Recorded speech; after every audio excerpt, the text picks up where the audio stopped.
activity is Storytime. It's the first week of the month. Also, May the 4th be with you. Oh, wait, that's Star Trek. But anyway, May the 4th be with you.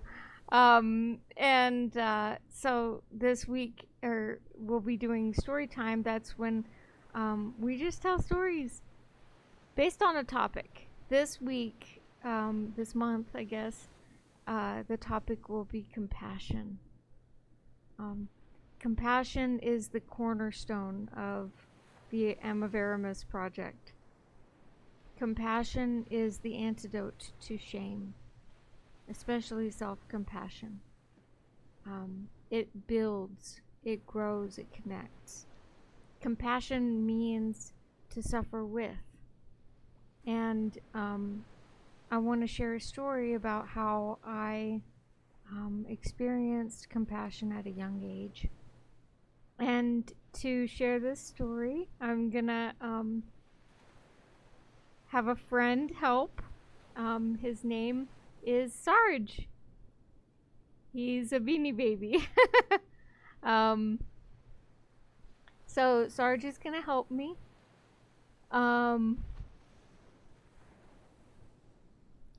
Sarge is gonna help me to tell this story about compassion. So when I was in 4th grade, I had a crush on a boy, and he was in my class, and I did the whole sticky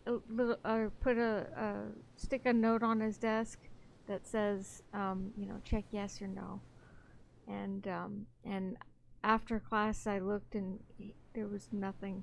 He just looked at it and ignored it, I guess. No, yes, nothing.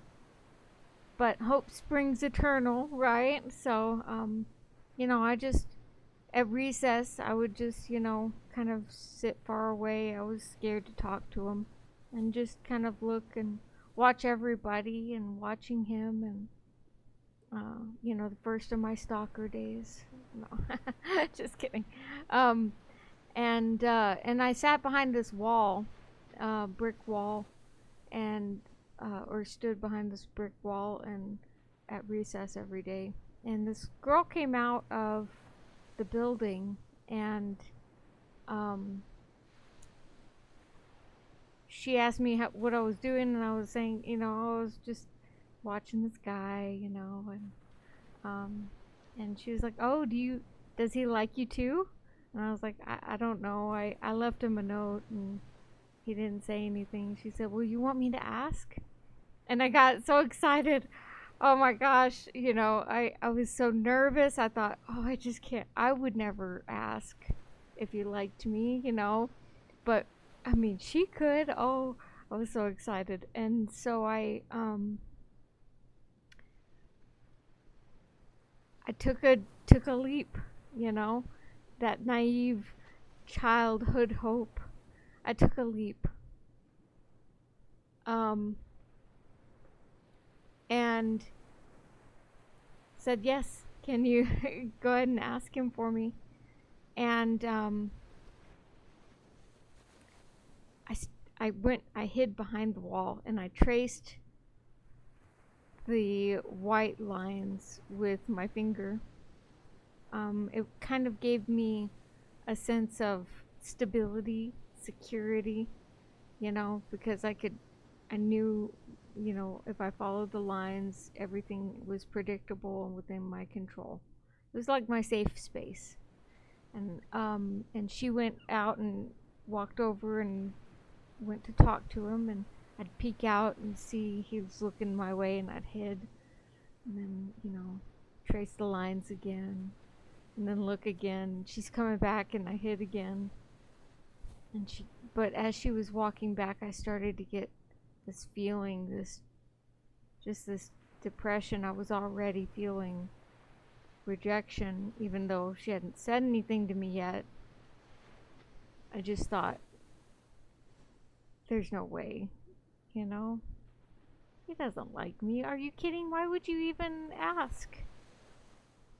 that shame started coming in. And shame is destructive.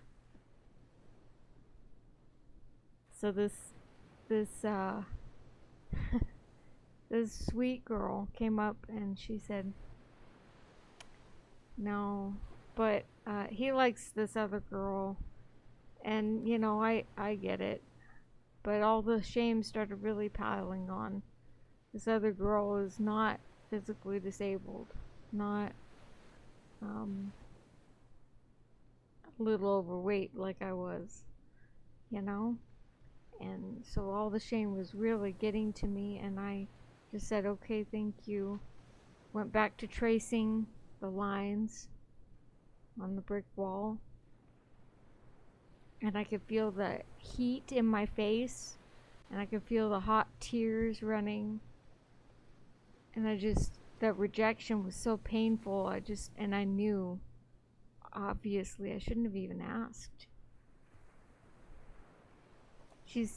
She looked at me and this girl said, "I've got something for you, but I have to give it to you tomorrow. I don't have it right now." And I was like, "Oh, okay." I mean, I was still a kid. I loved things, so ooh, I get something, doesn't quite take away the rejection, but I was happy to receive something. And the next day she came out at recess and brought out her backpack, and she pulled out Sarge. She handed it to me and she said, "It'll be okay.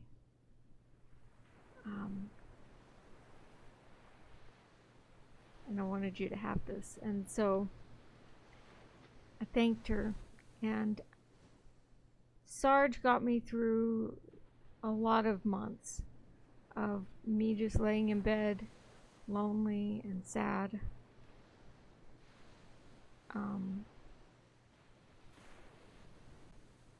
Because Sarge was a symbol of hope. Hope that things will be okay. But what I didn't know was that Sarge also symbolized something else.